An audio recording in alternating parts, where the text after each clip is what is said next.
morning and welcome back to Trinidad and Tobago. We are live on CTV and Talk City 91.1 FM, streaming live on ctvtt.com. Once again, thank you so much for joining us this morning. We continue with the program as the founder and associates of the Mariama Children's Museum and Teen Turf. They will be hosting Solutions. It's a fundraiser, garden party and African fashion show.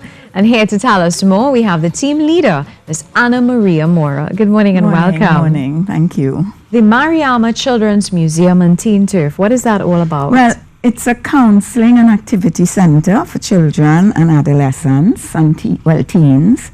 I'm a counseling psychologist. And when I came back to Trinidad after studying, and if I tell you the year, I'll date myself, but that's okay, in 1989, I found a conference, they called it a symposium, on indiscipline in schools. Okay, the tutor and the ministry, the then ministry, had.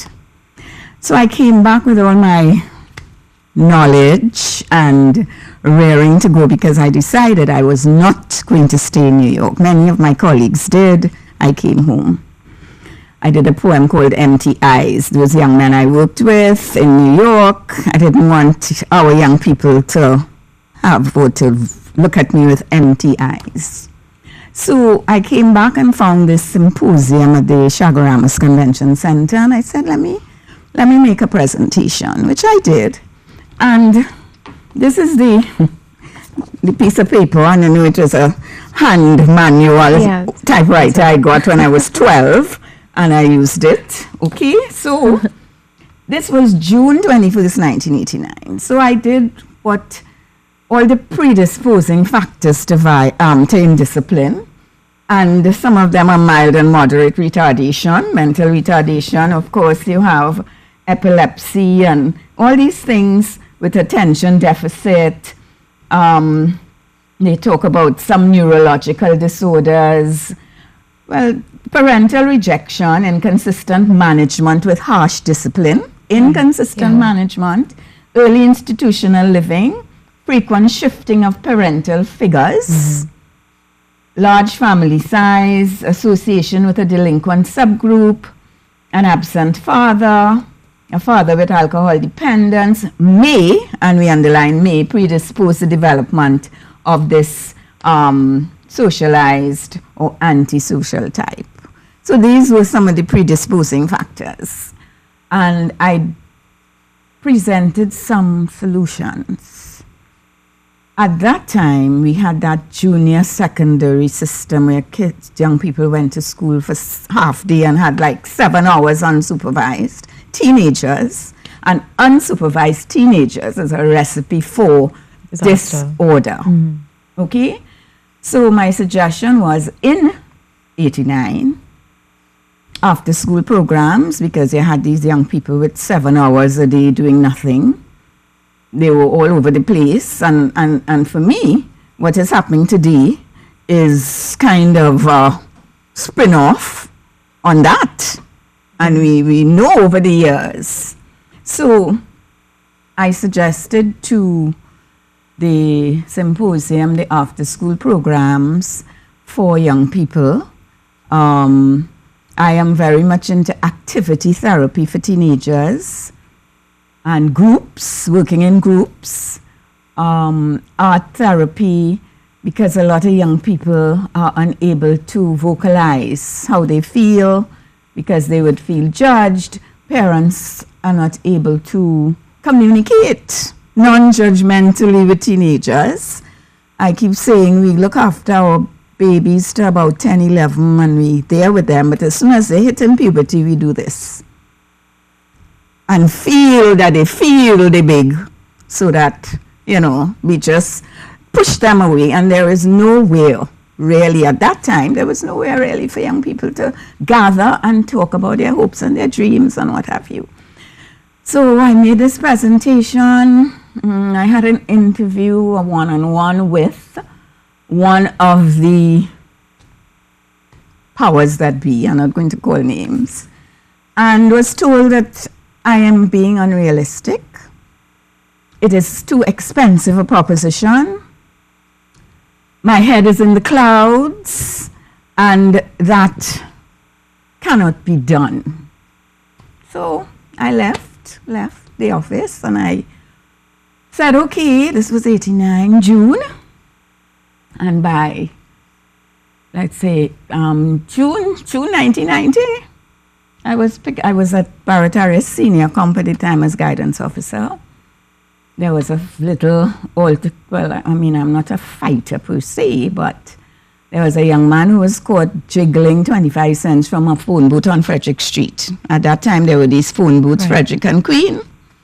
And he was in his uniform, so police bring him in school and called me with the principal. Father came in. Father was very abusive. And, well, of course, he was going to be suspended, expelled, and I told the principal, listen, I need this young man in school because I cannot go to the street corners and work with him, or, he needs to be in school. He can come in school and stay in my office. We work, and he can even do, I'm a trained teacher, I could help with. Of course, that was not to be. And I guess YTC was the suggestion, and the father agreed. The father was very abusive. But anyway, the point is, he left, and I picked up my bag and I left. And this would have been in 1990, about June, just before school closed. And I decided, and this was a spontaneous, angry thing, to open a after-school program for junior sec kids who had nothing to do half day. The first 6 people I got, one was a young man who went to school, his school boasting about what happened, must be the week before, and we had found there were a lot of young ladies where their homes were no parents because parents going to work. And this is from like 1 to 5, 6. And what she took them home and they did, etc., etc. So he boasted in school and what have you. So I started this youth, it was the program, activity and counseling for young people, and it's now 28 years old. Wow. And no major funding, but, and I keep saying sometimes, I get some assistance, and, but the work needs to be done, and it is very intense work, working with young people. I remember one young man from Las Lomas, very artistic, and he's 28 years after 12, so you know his age.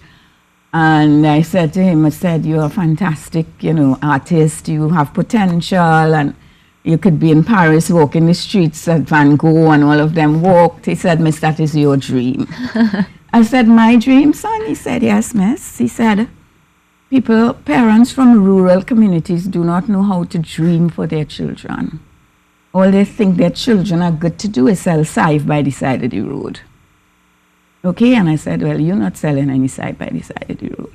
He now has his master's in international education and is heading out because he's not being, he's being used a lot in the school that he's teaching at, but, there are so many other systemic issues that are not being attended to that he is heading where he is going to be helping to set up a primary school and its IT department. Okay. So that's one of the stories.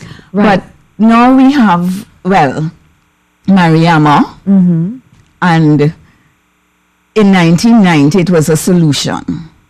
The program to junior secondary kids who had half day to do nothing. They came and we did our homework. I had young people in school, uniform A-level students, doing the math and the English and stuff with them, and we had different, Right. But Solutions, the fundraiser, when exactly is it and what can we expect? Well, it's on the 11th of August. It's at the Trinidad Theatre Workshop on Newbold Street. We are going to, it's a garden party, a little tea and stuff, and an African fashion showcase. Originally, it was supposed to be Saturday coming, but I postponed it because, we had a lot of stuff to do. So it is also in celebration of emancipation, which has as its theme fortitude and readiness, this year's theme. And we have a guest speaker very informal guest speaker, Mr. Anthony Watkins. He will be coming in.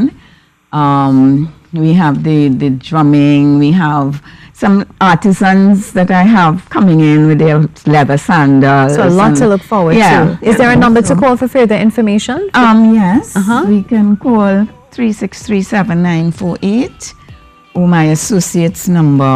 I'll have to give you that after. That's fine. So that number to call 363-7948 that's WhatsApp. So you could also So feel WhatsApp. free to get that information. It's been a pleasure chatting with you. Unfortunately, we're out of time, Okay. but hopefully we can do another segment sure, not a problem. sometime in the Not a future. Thank problem you at so all. much. We Okay. take a short break, a lot more when we return. Stay tuned.